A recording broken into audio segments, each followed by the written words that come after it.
Hello, I'm Kelly Jansen, and I'm honored to serve as the Director of Teaching and Learning Services for South Washington County Schools. I'm excited to be part of our journey in standards-based instruction and standards-based reporting.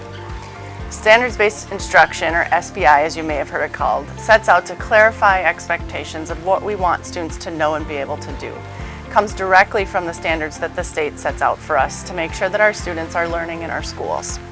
When teachers use a standards-based progress report, they grade on a different scale. They're going to grade on a scale of a 1, 2, 3, or 4.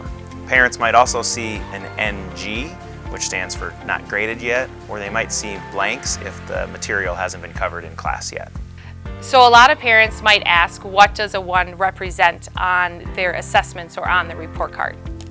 A 1 is just kind of the beginning of a standard, like a child is just learning that standard, and they might need a lot of support and guidance. They might need reteaching, which is going to be very typical for the beginning of the year. I think about my math students coming in and understanding their multiplication facts.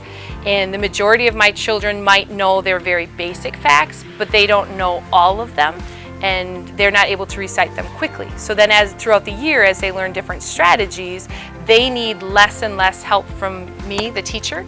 I'm doing less reteaching. I might only need to prompt them once in a while, and that's going to then move them along that scale of a 1 being that they need lots of help, and a 2 is they just need a little bit of support and guidance, and a 3 is finally that mastery.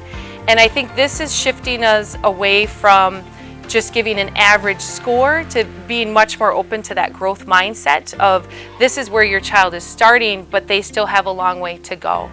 It really does together provide a framework for teachers, for students, for families to have conversations about how their individual child is doing in school, and it really takes on personalization, which is a goal of South Washington County Schools, of having those conversations about how your child is doing in school.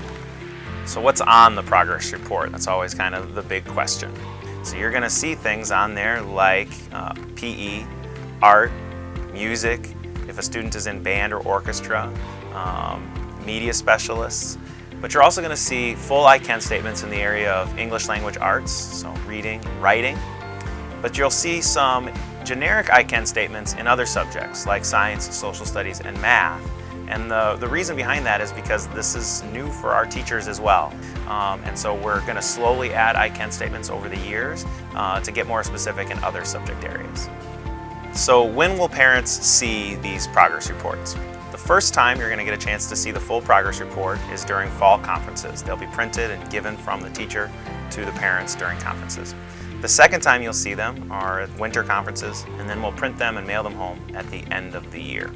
In the end, we believe that this is going to make a great difference for our students and for our families because you're going to clearly know what a student can or cannot do. It's just a new way of communicating progress.